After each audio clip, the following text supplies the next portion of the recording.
All right. So my name is Luke Simonton. I am the technology coordinator for AIMHO. I currently work at the University of Arizona as our isolation operations coordinator.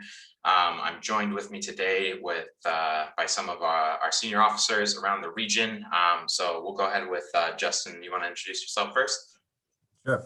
My name is Justin Leibowitz. I joined Colorado Mountain College Leadville as their Assistant Dean of Student Affairs back in October of 2020. So I just completed a job search relatively recently. But prior to that, my career was really in housing. So most recently, I was the Associate Director of Residential Life at the University of Louisville. And now housing is part of my portfolio here at CMC Leadville. Awesome. You want to go next, Todd? Sure. I'm Todd Justessen, he, him, his. I'm the Director of Residential Education at the University of Utah. I'm also the President of AIMHO for 2020, 2021. And I've been in housing pretty well since 2003. Awesome. And last but certainly not least, Cory. Hi, hello there. Cory Shapiro, he, him, his pronouns. I'm the Associate Director of Residential Life at Arizona State University. I've been at ASU since 2006 when I started out as an assistant director. So 15 years of watching some amazing things happen at my school. And I've been in the field for about 20 years. Awesome. So the goal of this kind of webinar series is to pick the brain of some of our senior officers across the region and really see what some of the best hiring practices are, some of the things that they've experienced with all of their time in the field. This session is mostly geared towards, either, mid or entry level position members looking to, interview and get a job at a school, and then potentially also, mid-level professionals who are looking to move up to the senior officer level. So we have 7 topics here that are going to be consistent across all of the other interviews. So you'll kind of get a perspective with that consistency at all levels. And today we are doing the senior officer level. So I'll just go ahead and get it started with the first question. What does a competitive and effective resume and cover letter look like to you all, both when you're kind of preparing for a position, if you're searching, or, as you're looking for candidates at your institution? I get the ball rolling and then let my colleagues also jump in. So the thing that makes a competitive resume is you have the position description already in front of you, for whatever role that you're trying to interview for.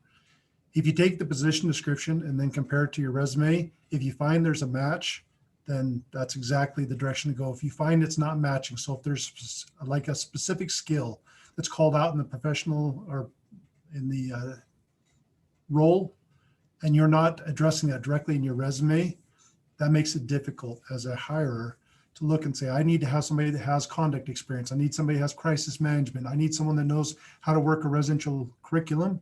And you don't highlight that and you have that experience, and that's a detriment. And it makes it also difficult for a hiring supervisor, to continue to place it in the tiers as you move forward. So I'm going to talk a little bit about just personalizing what your materials look like to what you're applying for. I think that by this point in our career, we've all written many different resumes, many different cover letters. And I think one of the common mistakes I noticed, especially as we move up in this profession, is that we still use the same resume or the same cover letter for a lot of the positions now with everything we have. And that's about you, and that's great. But it's not about the position you're applying for. You need to tailor a cover letter, show that you've taken the time to read and research, and make your cover letter not just about you, but about the fit for the position you're applying for as well. Could it be a good position for you? Could you be a good candidate for that position?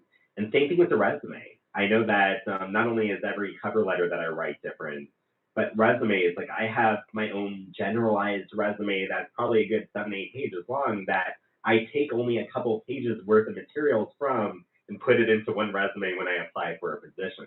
I won't ever use all of that at one time. But I think it's been a good practice for me to really be able to just take what I need to personalize what that position position is for. And you also need to look at the minimum and desired qualifications. Make sure every one of those bullets in the job description are in your resume or cover letter somewhere. I like all of that. And I think if I were going to get into any specifics, I would just name a couple.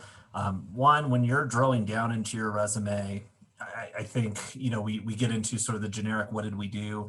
I would always encourage if you can add some specificity. So if you supervise staff, how many staff did you supervise? If you oversaw a residence hall that had residents in it, how many residents did it have? And I get that there's a double-edged sword to that of, you may have a smaller residence hall, maybe you oversee a building with 200 people in it, and you think, gosh, I'm applying for this larger role that, has 1,000 people or 1,500, or if we're talking about, senior housing officer positions, you're coming from a smaller campus and this is a bigger one. I think that I understand the nerves. And also for me as a reviewer, I just like having the context. I mean, I still want to have the opportunity to learn more. The other big one is we're talking about senior housing officer or more senior positions in general is anything you've done with a budget, make sure it's in there. It's one of those things that, in hindsight, looking back on my career, the amount of time it took to really get control of even a semi-sized budget took a little time in my career to get to the right place and the right position to be able to do it. And so I think it's really important to make sure you name that because, you start to make this transition when you move into the senior role of, yes, you're still working with student development and that should be a huge focus. And also you're going to be the person who's asked to make sure that the budget works, that the performa works and all of that. So if you have that opportunity, it's just really important to make sure you have that included, whether it's a small budget or a really big budget, it's still good for it to be highlighted and noted. Great, thank you for that. Do you all see value in, continually brushing up your resume, always kind of touching it up, even if you're not actively searching? How often do you think you would, take a look and add or take away things from your resume? I would love to say that once a month I take a look at it. I don't. But aspirationally, if you're trying to build a habit, I think that'd be a great thing.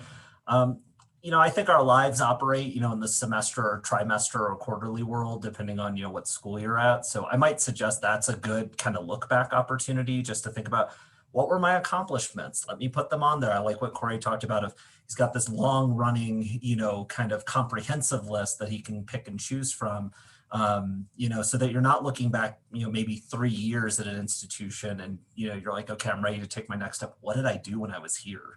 Because that's just really hard. So I think if you're at least doing it once per term, whatever your term is, that's probably a good starting place. I don't think more hurts. I probably only do it about once a year, but I will have to say I appreciate Justin's perspective and I'm going to try to do better because I do think doing it multiple times a year, you forget so many of the great things you do after a conference, after your evaluations when you're being praised as well as giving feedback on how you can do better. I think that there are a lot of times throughout the year you really need to be taking what you're learning about yourself and putting it into, your resume, cover letters, materials. I probably wish I did it much more often, but admittedly I'm very tactile. So what I end up doing is after something takes place, I hit print, I put it in one of the files that's behind my shoulder. And then about once a year, I pull it out and go, okay, don't do this to yourself again. Get it in there. And then I don't. So I probably about once a year. Awesome. What are some of the distinct differences that you look for in maybe an entry level, a mid-level, and a senior level candidate with regards to like these materials when they're being submitted, if any?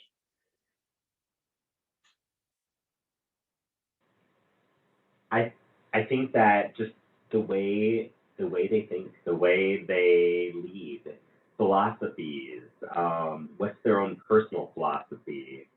Again, the research, tying everything together. I think I'm just looking for a different level of content. Yeah, I'll leave it as simple as that because I'm sure my colleagues will elaborate.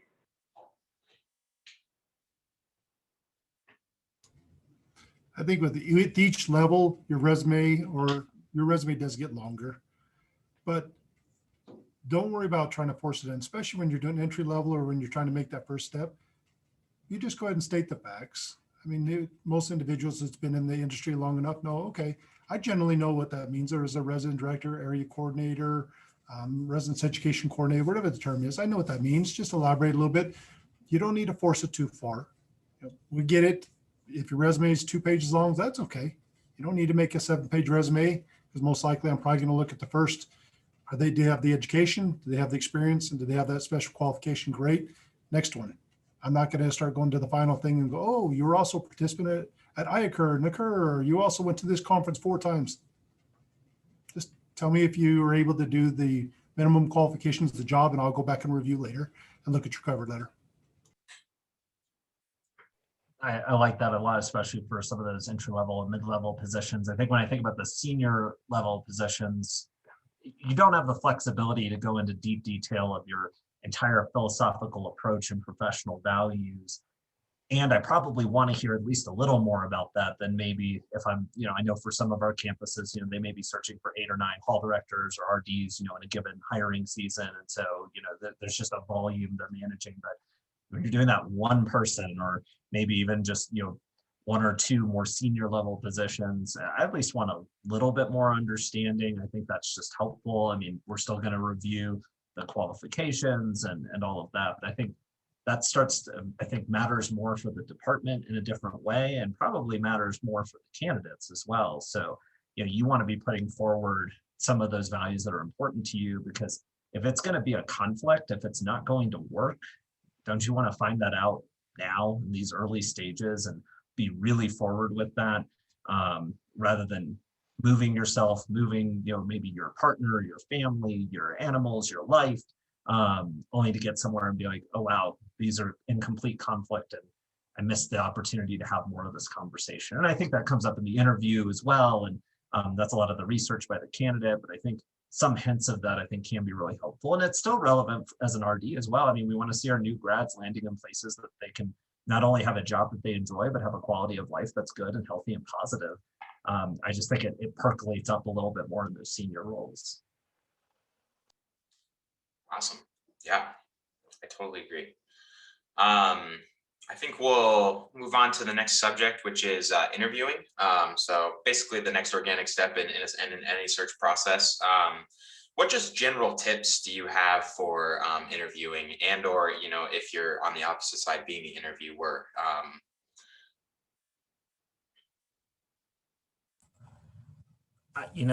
From a practice standpoint, having done a lot of hiring on my campuses, I'm someone, and this is not flawless, and there was a really good article, I think, in the Chronicle or in Inside Higher Ed recently that was talking about, I think it was more from an academic hiring lens, but talking about, even those processes that have really good, strong rubrics and set questions and structured interviews can, fall victim to a lot of bias and prejudice as well. I am a really big fan of using rubrics and structured interviews, though. And I will candidly say it bothers me when they are not used. But one of the points I would make is just start with making sure you answer the question. So if you are working with a campus that is using a structured interview, that is using a rubric, I would expect that if you don't actually answer the question, you're probably going to be penalized. And I think there's some narrative that's out there about, you get asked an interview question, you tell the story you want to tell, and you tell the narrative you want to tell. And I think there's a balance of that. Of if you go too far away from what they asked you, there's also the possibility they actually sincerely wanted you to answer that question. And it may not mean there's one correct answer, but if you just completely go your own direction, you may really sabotage your own performance. And so I think there's some conflicting guidance that comes out about how you manage the interview. But from my lens of using structured interviews and using rubrics, where there's a little bit more rigidity in certain places, I think, I've seen good candidates potentially harm their opportunity because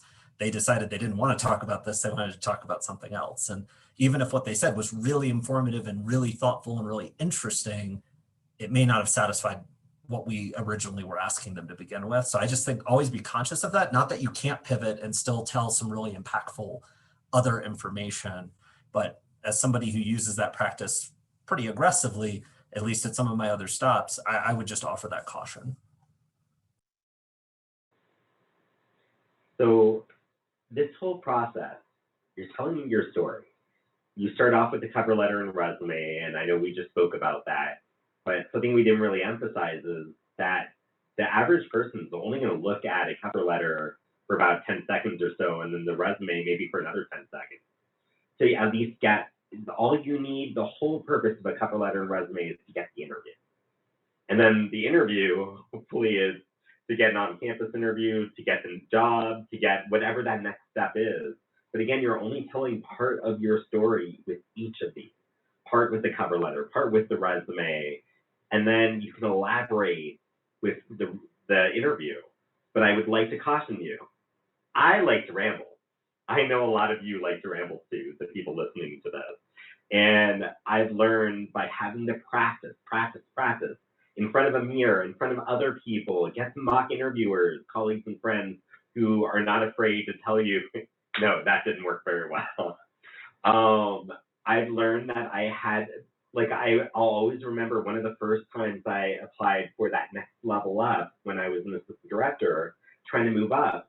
I gave a really good answer, but then I gave 4 more really good answers. And by the time you give 5 answers in one question, it's not a really good answer.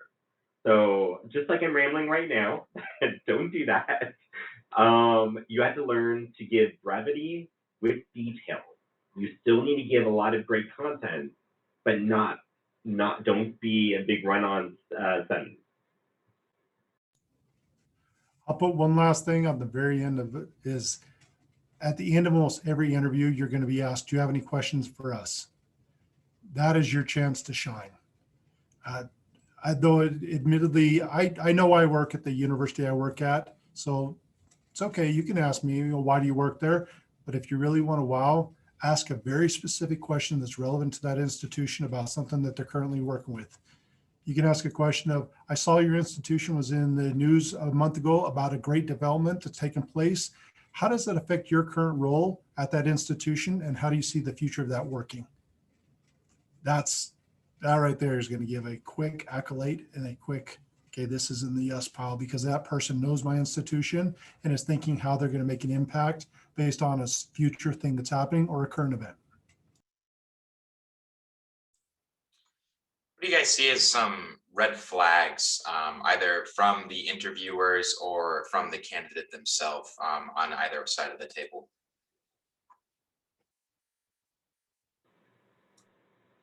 Well, I think first paying attention and listening is a huge one.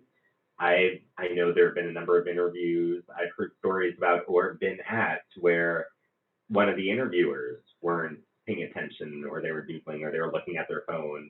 And I've even seen that a couple times with candidates. But I also think for the candidate, one thing which is a very easy red flag is they've done no research.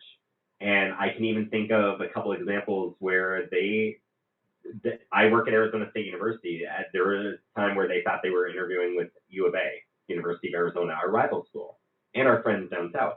So it's great if they're applying for U of A, but they need to know the school they're applying for right then and there for the interview. There's nothing worse than not knowing the school that they're interviewing with right then and there, and not knowing anything about it, and asking those questions, as Todd said, but asking questions because they don't know anything. That's very different than showing you've done your research.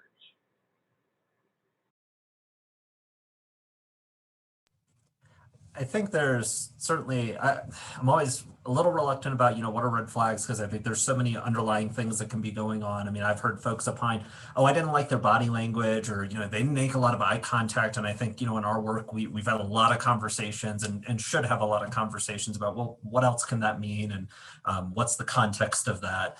So I think there's that. For me, what stood out is, and I think this is tough, is sometimes we come from places where we haven't had great experiences. And probably most of us, if we've worked in the field long enough, have at least had one stop in our career potentially that wasn't the best for us. Or maybe we worked with a supervisor that wasn't the best for us. Or maybe we supervised someone and they weren't the best for us. And I think that's happened, and that's okay. And that doesn't make any of those people bad or any of those places bad, but they may not have been the right combination of time, place, and moment.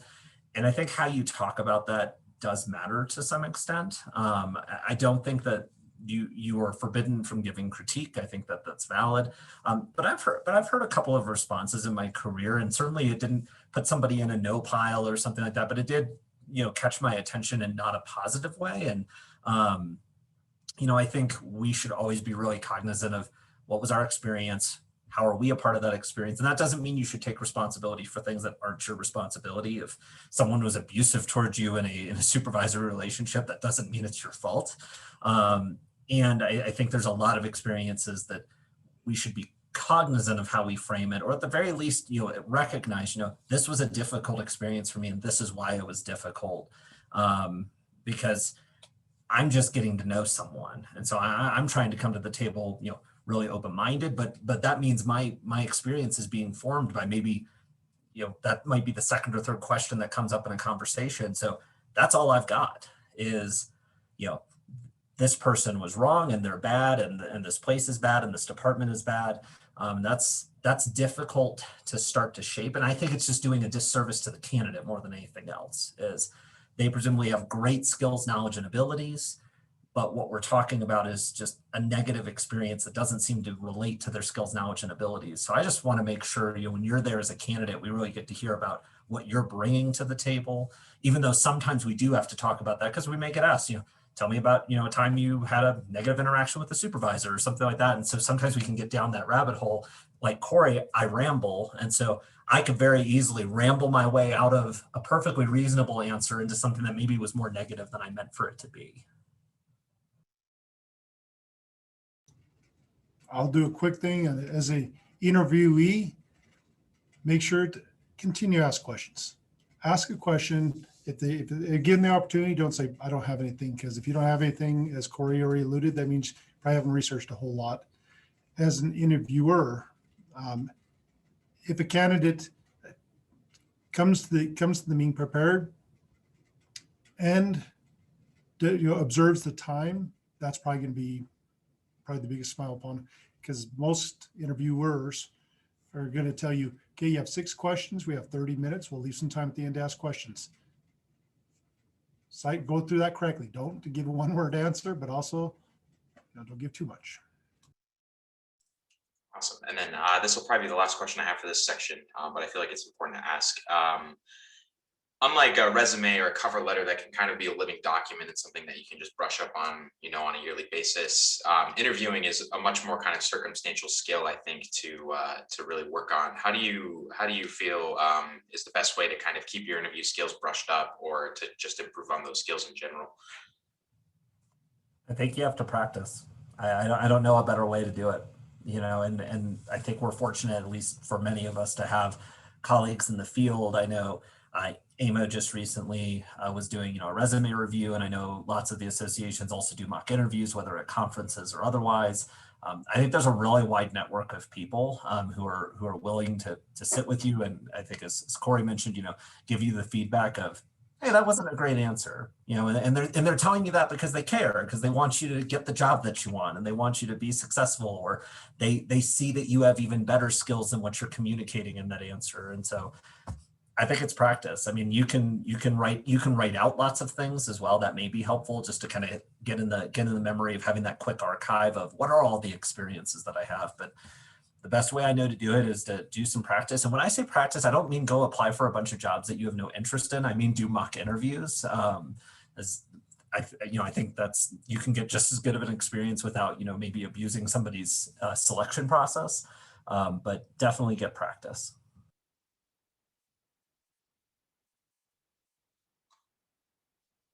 Great. That's that. Perfect. So we'll kind of move on to negotiation next. What are some do's and don'ts of negotiation? When do you know how to, how can you read the room to know, maybe this is the best time to bring it up, or maybe I should shy away from it right now? Where do you think the space for those conversation kind of lies? Talking specifically around probably like accommodations for the position, salary, maybe other add-ons and benefits and stuff like that. As you first emerge into the field, I would just say on salary negotiations, careful. And it's because there's probably 8 to 15 to even sometimes 20 individuals that's currently in that position at that institution. Therefore, it's difficult for a hiring supervisor to be able to make salary negotiation when they already have, knowing that will affect multiple other people, that they couldn't raise everybody else's salary. So it'd be difficult to bring in a disparity, and instead focus on what is the tangible things that maybe they can help with. Maybe they can increase your relocation from $500 to $1,000 or so on and so forth at entry level. Once you start getting out of entry level, then you can start utilizing multiple websites to start looking what is the going rate for an assistant director of X, of a associate director of X. Start taking a look around, using that background stuff. There's a lot of HR websites. Kuhuai has some great information, and that can start showing you where it stands, and then think in a geographic location, such as if you're going to a California-based school in San Francisco, for example, the salary in San Francisco is be a whole lot different than the salary maybe in Denver, Colorado, and there's a reason, because of cost of living. So just be mindful.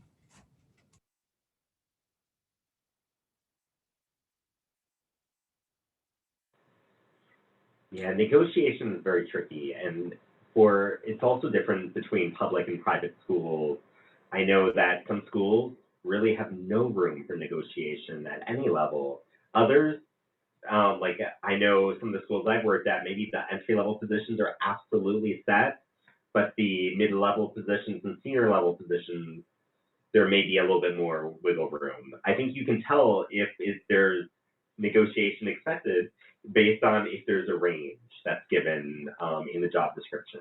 If there's a range and it says depending on experience, well, at that point, you can certainly sell your experiences and try to work towards the top of that range. And again, it's different for every school, but as Todd said, there are a lot of things you can ask for that go beyond just the salary. And I think relocation is a great example. That doesn't always work for the entry level position. Sometimes it's good, but I've seen that more and more once you get to mid-level or higher level senior housing positions.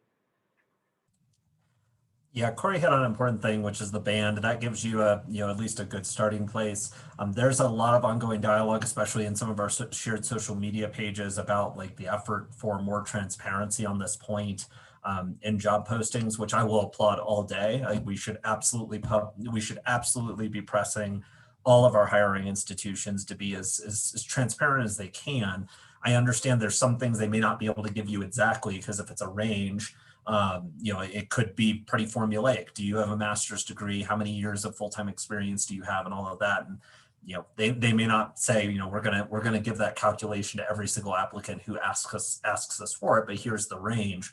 But we can and should be pressing on that.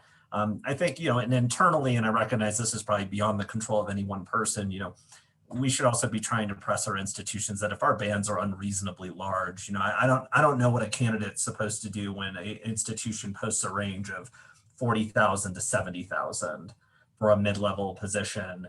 And then when you're actually at the institution and you're on the hiring side, they're like, well, the range is actually going to be between 40 and 47. Why aren't we communicating that? I mean, that's so it's unfair to candidates, and it's unfair to the people putting their time into the search process, because you're setting yourself up to have a failed search. That's what you're setting yourself up to do. Or you're setting people up to feel maybe disappointed that, maybe they were really excited about a candidate who thought they'd be at 60, 65, $70,000, and they get all the way to the final round and they get an offer and it's 49. And they're like, that doesn't work for me and my family. And the institution's great, but I can't do it, period. End of story. So the more transparency we can offer on the hiring side, I think we're doing a better service for ourselves and for our candidates. I think the only other benefit that I do think is worth asking about, and obviously for hall directors, this is already included, but you're applying for jobs potentially in housing. They have housing stock. So you could potentially ask about maybe some temporary housing for 4 months or 6 months, depending on, again, what your situation is. And that, it's going to vary on your, maybe your family, your partner. You may have someone traveling with you who's like, I have zero interest in this living arrangement, and that's okay too. So I think that's just good to be cognizant of, and I think we should be pushing ourselves also on the hiring side to do as much as we can. So when I call folks to kind of start the process and say, hey, Cory, I want to offer you a phone interview, or Todd, I want to offer you a phone interview, I go over this is either the pay range that we're in, or in some cases, I've been in institutions, this is the rate. The sun rises in the east, it sets in the west, and this is exactly how much you make. And we can have a great philosophical conversation about, are there better ways? And that's a great lunchtime conversation, but it's not going to change what we're dealing with. And so sometimes I've had folks very appreciative. Thank you so much. I know that's not going to work for me. I don't want to use your time for a phone interview. I don't want to use my time for a phone interview. We have a great conversation, and hopefully we cross paths again in another opportunity. And so I think if we're doing that, hopefully that also minimizes the chance that we get to the very end offering someone a job who wants the job, but they can't take the job because the benefits don't align with their needs.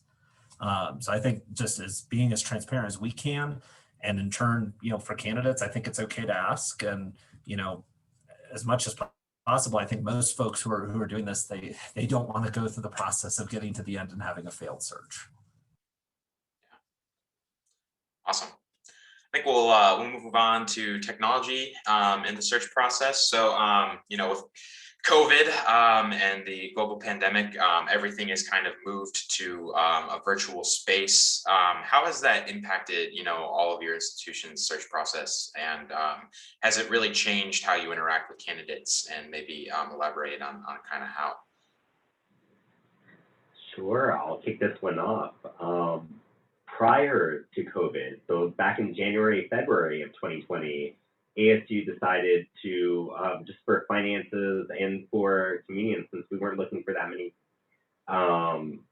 we didn't have that many openings yet. So we actually decided, let's try this new technology called Zoom back then. And from my understanding at TPE, at the Placement Exchange last year in 2020, we were one of the first schools to make the decision to use TPE, but to do everything through Zoom. And then COVID happened, and everyone's like, how did you do that? And we were just at the right place at the right time, where we created an entire virtual experience before COVID had happened. And we did that with our initial screening interviews, all done initially through Zoom. We created an entire virtual on-campus experience as well that involved mailing a package with some fun things in it and materials, creating a host, having that virtual on-campus with plenty of breaks and not as long as a normal on-campus experience, and even FaceTime tours with some of our community directors to see apartments. And we weren't looking for any other positions to hire at that time. But we found that technology made a huge difference. Unfortunately, COVID then led to us having to not hire anyone. We put a freeze on everything, but it was great to see technology at its finest, because we were able to learn so much from that and have now implemented a lot of that to make things even better and more inclusive going forward for this year, where once again, we're doing a completely virtual experience. But now we know what we didn't know a year ago. Mm-hmm. I'd say just make sure to utilize the technology. We at the University of Utah say that we're fully online. In fact, we hired our last set of resident directors back in April of 2020, fully remotely. Never had them on campus until they're actually moving on campus. And trying to be mindful of what does the candidate need to know? And then as a candidate, what do you want to know? Specifically, if there's questions that you have, does this university support this type of identity? Is there individuals that I can speak with to know a little bit more about the location around the campus? Ask that question, and then we can utilize technology. Go, yes, let us connect you with this professor, this staff member, and then you can have a conversation outside of this. So as a candidate, utilize technology, for your benefit as well. Yeah, I think, obviously I completed a search during the pandemic, so that was a unique experience. I must confess, I was asked to come to campus, and I was a little surprised. I don't really know. I candidly had never asked, like, well, what is your plan? Once we get through these first rounds. I'm grateful that I did. I also recognize I had the good fortune and the privilege that I didn't have any kind of high risk factors about traveling, and I'm traveling, talking about traveling from Kentucky to Colorado, so it was on a plane. So there were some real considerations for me to make about traveling and then potentially coming back home where my parents are a bit older, and so how long am I going to kind of isolate from them? And but I was also grateful to come because, for context, in Leadville, Colorado, we're at 10,152 feet. I've never lived at anything even resembling that altitude. And so it was really important to the campus and to my employer and to me to get to understand what does it mean to live in Leadville? What does it mean to live at this altitude? What does it mean to live at this climate? And so I'm grateful for all of that. I love what Todd was speaking to. So I think not only encouraging our candidates, but also encouraging our employers. Ask for feedback from your team. You know, what did you wish you knew, or what did you find out before you came here? What was the research that you did? So that we can be as forward as we can too, because then we're showing we're making the effort to really get that information out there.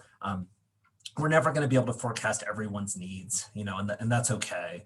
But I think just making sure we're trying to be as proactive as we can to really identify as many of those questions in advance as we can. But yeah, I think the use of Zoom, and I think even thinking about maybe giving some coaching points of if you're setting up Zoom, Zoom interviews, maybe you're making a request of, can you go ahead and blur your background, or just, use a default background rather than just giving us a window into your home potentially, if that's where you're interviewing, because we have a lot of folks who are interviewing, who aren't going into the office. And so, there's been some good conversations about what are the messages that get sent both in the K through 12 environment and beyond about, when you ask for people to put their cameras on, what else are you capturing when you're in that space? And is that going to maybe influence you intentionally or otherwise?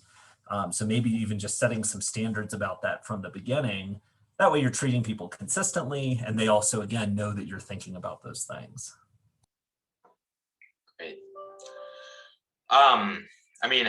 As we look hopefully forward to a post-COVID world, what aspects of this totally virtual component of hiring and searching do you think will stick around?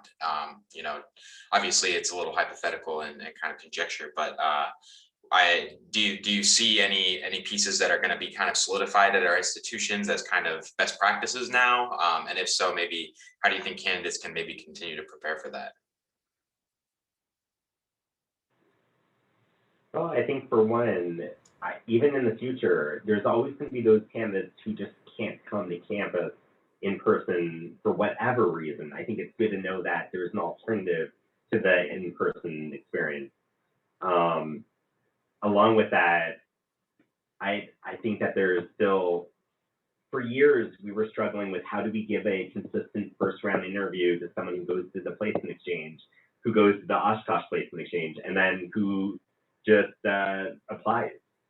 I think now virtually we have an opportunity to do just that. Even if we go back to in-person TPE and OPE, it's nice to know that we can still have a face-to-face experience through Zoom in the future as well. I think first level interviews on Zoom is probably here to stay, because the amount of savings that institutions, including my institution, has saved by not having to fly candidates out, instead just being able to do this, has been phenomenal. I think first level interviews will be this. Yeah, I think we'll be back to, for the most part, our on-campus final rounds for a lot of places. But I do think this is still a good solution, and we can feel more comfortable with. Maybe it doesn't work. I also think it gives a novel solution for some of those campuses trying to be nimble, and some of those candidates where, we know, especially for some of the early career folks, they may have, 6 or 7 on campuses, back to back to back to back. And here's maybe another way to be nimble and try to slide into that, and compete when, maybe the travel schedule doesn't allow for it. And especially, if there's that mutual, really eager interest, you get a chance to maybe compete in that group. So I think that's just a helpful tool. But I think Cory and Todd hit it. Awesome. Let me see. Are there any unique challenges presented by an entirely remote process? And if so, what can you as the hirer or even the candidate do to mitigate some of these challenges?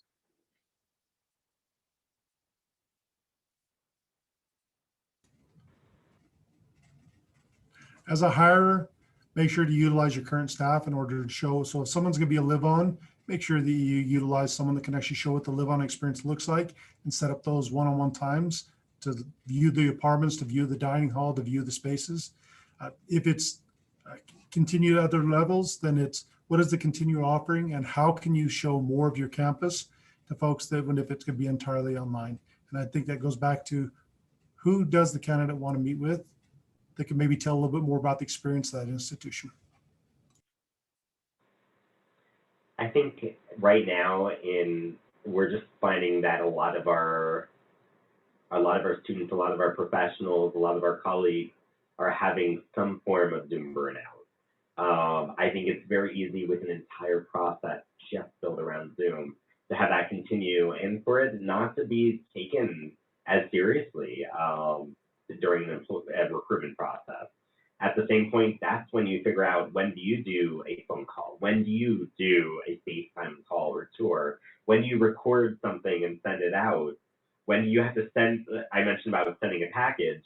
Yes, like people still miss TPE getting their mailbox full of fun things. I think that we need to figure out how, yes, as Todd said, how do you engage everyone, but also incorporate assessment, like not just assessing the experience, but assessing what does someone want to get out of a virtual on-campus experience. If someone's looking for a synagogue or a church experience, maybe you do a little bit of research and connect them with those resources before or during or after their experience. I mean, I'd hate to be someone who had never been in high elevation, as Justin said, going to Colorado for the first time after a process is over and you get the job. So I think you need to know and experience something more than just a Zoom call. And I think, yeah, Todd and Justin have also both shared different examples throughout this whole time of answering questions. Yes, there has to be more than just Zoom. I think for the remote process, I would just give them some breaks. I mean, grant them that one thing, you know, if you normally do an hour, do 45 minutes, give them 15 minutes and don't stick them on the call just to wait, like, because then they're still on because they think somebody's watching them still. So let them sign off, let them use the restroom, let them just take a breath, slouch in their chair if that's what they need to do, but just give them a break. And we really should be doing that as on the whole, you know, so we should be cognizant of it anyway. And there is a different fatigue that comes from these types of calls that we should be cognizant of. Great. So I'm actually gonna hop down a couple subjects. We're gonna go to participating in creating an inclusive and accessible search process. So how can hirers create a more inclusive and accessible search process?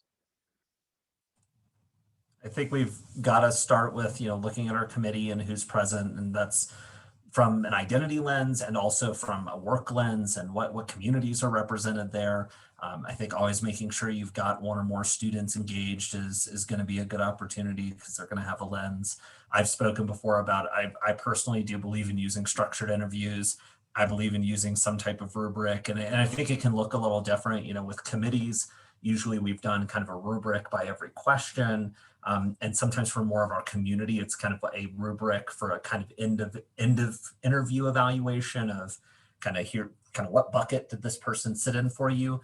And when I say rubrics, I mean, you know, put some specificity in there. Don't just, it is not a rubric to say excellent, good, average, fair, and poor. That's not a rubric. That's just some words.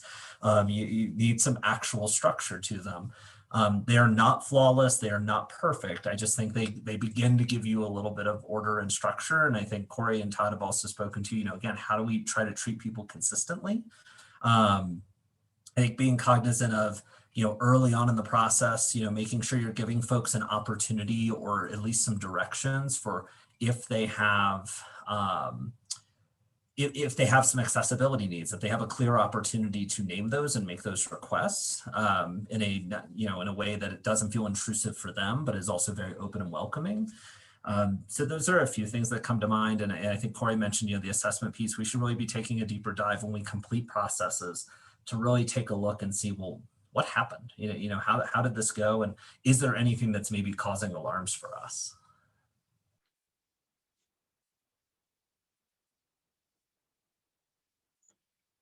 Great. My next question for you. Oh yeah, go ahead, Cory. Sorry, I was just trying to remember what it was called, and I just looked it up and figured it out. So I've learned in the past that, I mean, just the interview bias that exists out there, and sometimes that's not there right off the bat, but based on maybe that first question or two being asked at an interview, it leads people to either disengage or become more engaged. You have one good answer, And there's something called the halo effect, where now all of a sudden every answer is going to be looked at very positively. One negative answer, the horn effect, and then they be all looked at very negatively, no matter how good or bad or how effective they do moving forward with their interview. So I think I appreciate the standardization of questions, and what Justin said, I know I believe very strongly also in the rubric and the consistent questions. But you really have to train the interviewers very well to know how to act during an interview, how to really perceive answers, and how to be consistent in their judging. Or, I mean, they are writing scores down or feedback related to the rubric, but there has to be better training than we all do, because I hear stories not only in my institution, but every institution having these kind of problems time in and time out. That's all I was going to say. Thank you. I'm going to put one more thing. It's a little further up the funnel. One of the things that we do at my institution is we do what we call redacted view, which means once we start getting down to where it's going to be 25 resumes, we'll actually take and have somebody external completely darken out all of the identifiable materials.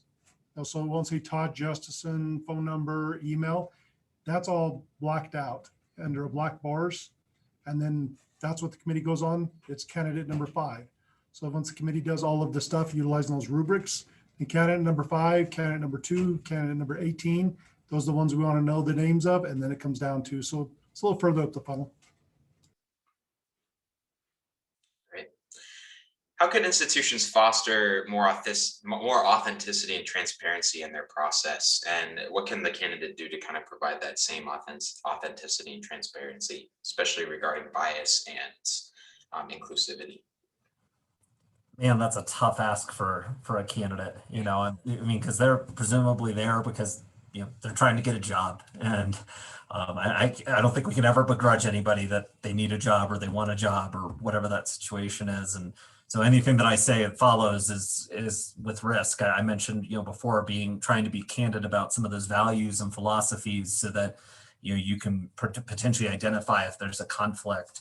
And I also want to be candid that, when you identify those conflicts, you're potentially maybe changing your feelings about that job opportunity. And so that's tough. I tell folks here, my goal is, I don't think any of our jobs can be purely responsible for our happiness in life, but they should be responsible in allowing us to have a good quality of life. So we all will have days that are hard, and we've all lived that. But hopefully we're in an environment that, we're excited to come back the next day. And by the time we get to that weekend, we can still have a good quality of life outside of our work. I used to tell folks at U of L, my goal in a year is, if I ask you what are your 5 favorite things about Louisville, I want to hear about your 5 favorite things about Louisville, not about U of L, and not about our students, and not about your coworkers, even though those hopefully are all great too. So I always used to share that very candidly, just to say, this is my goal for you.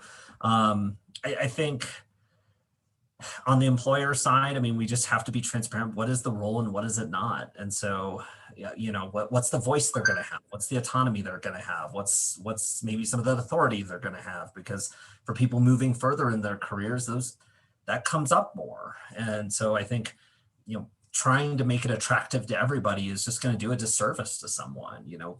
Be honest about what it is and what it isn't, at least on the employer side.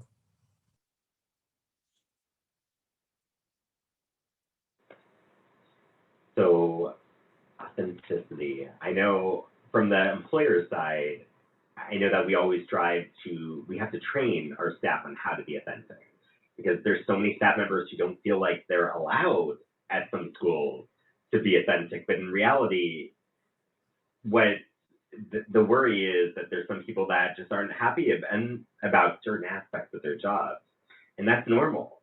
But you can still be authentic and positive, even if you're not happy about every single thing that you do all day long. During the COVID era, well, right now, there's no school that's perfectly happy about anything.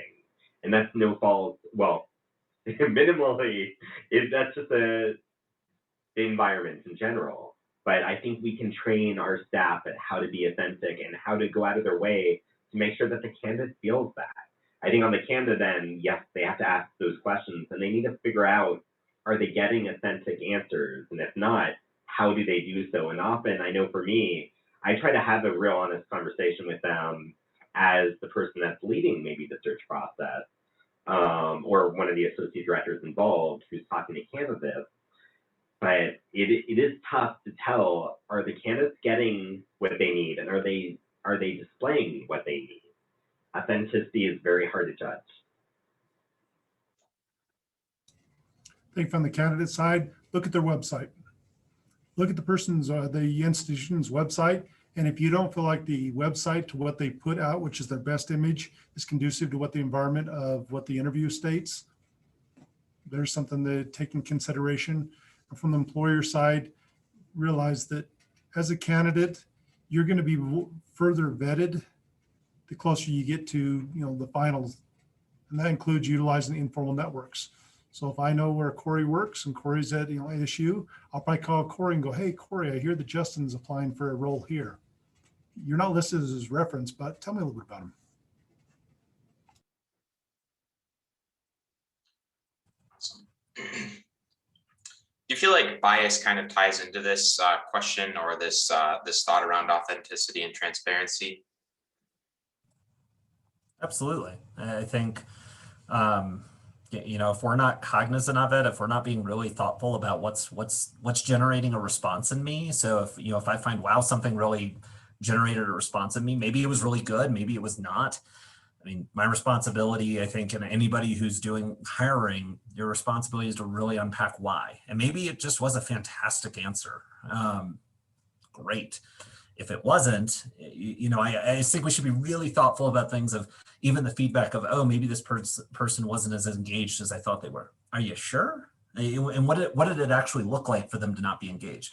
Was it that they just don't maybe have a super extroverted, dynamic in their interview, but the content was there and it was good?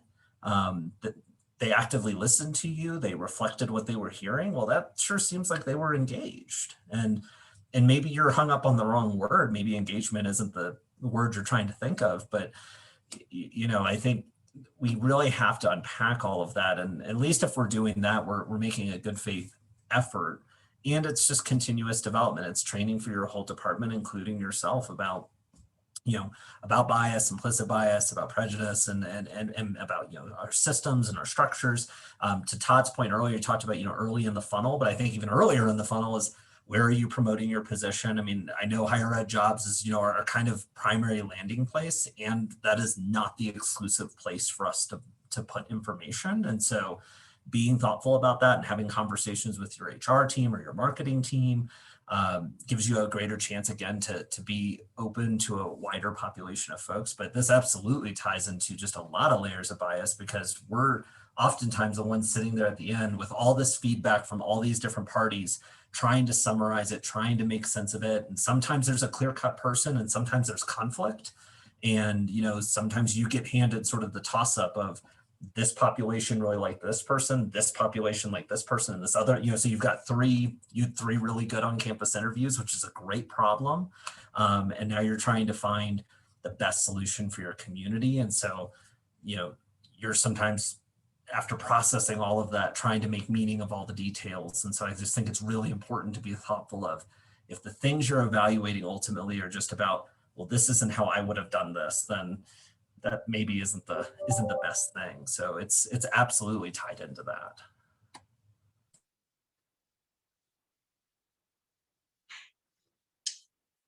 Great. Well, recognizing that we are at noon, is there anything else that either of you three wanted to add as just kind of a final point? Cory, go ahead. Thank you. So I just want to say, I know that so many of our candidates have such unique experiences, but don't know whether or not they should share that. Like, I know I worked at a baby store as a manager at one point, and I had an internship in England, doing student affairs stuff. Like, those are the kind of things that feel free to show that off, showcase that. That shouldn't be your focus by any means, but that's something that we'll remember you about, regardless of what level you're at. And that could go in your resume and your cover letter. That should be an interview question, and that can be something that maybe there's even follow up at some point. But feel free to do whatever you can to leave that impression that makes you stick out. But again, doing it in a way that's still professional and yeah, do what you can to advocate for yourself. But I know we didn't really talk about networking, but tap into those networks of yours as well. To at least learn about those institutions that you're interested in. Maybe you could be connected with someone and even do an informational interview prior to being the one on the interviewing side. So a lot of different things you can think about, but I think based on what the three of us have shared, I mean, you have a lot to go off of right now. So Luke, thank you for this opportunity. Yeah, of course. Thank you. Cory jumped on mine exactly. Leverage your network. Just leverage your network. Ask around. If you don't know somebody at that institution, somebody else will know somebody at the institution, and utilize the heck out of the websites to try to figure out more about that location. There should be three things that make you extremely excited to work at that institution. On the hiring side, same thing is that we're going to continue to ask you questions. We want to know, do you want to be here? What do you like about here? And how can we draw you here as an individual? So we're just as inquisitive as you are. Keep utilizing those networks. I think I'll add just a couple of things. First and foremost, for anybody out there who's either in a search, about to start a search, first of all, just good luck. You know, you're either starting a career, you're continuing a career, but best of luck. I know that there's always going to be a story that comes out that, you know, we look at and we go, wow, this is not great, and this isn't how someone should be treated, and those folks should be held accountable and challenged for their processes. And I also know there's a lot of really good people working really hard to create some good experiences for you too. And so, you know, if you ever do happen to be on the receiving end of a really negative experience, I really do believe there's a good one coming. And it's okay if you reflect back on an experience and say, I don't like how this made me feel. I don't like, you know, what happened here. That's okay. And your perspective is probably right. You know, I have no reason to doubt that. And so listen to those instincts and, you know, maybe continue that search for the next opportunity. And I think going back to that authentic piece of asking those questions and trying to get the information that you need to make the right decision for you. I have always told my staff job searches are selfish. They are about you. And yes, when you're interviewing, it's about you and the institution, but when you're making the decision for yourself, it's a selfish decision, and it should be a selfish decision. It should be about you. It should be about your family, your needs. And I think that's important to name, because usually we don't talk about selfish as being good. You know, but this is one of those instances. It's about you. And I would just urge anybody, you know, make sure you're making that decision about you. And again, I hope you love the institution. I hope you're excited about the job. But, you know, first and foremost, you know, nobody wants to hire someone who isn't going to be set up for success or is going to be unhappy in the place that they are. So really and truly, though, best of luck. And I think Todd and Cory hit on it. I mean, you've got a huge network of people around you. And so I would always encourage folks to take advantage of that. Awesome. Well, thank you three for your time. I know you all have a lot on your plate, and it means a lot for you to dedicate some time to share some of your wisdom and experience. So thank you for taking the hour to speak with me. And I hope you all have a great rest of your day and week.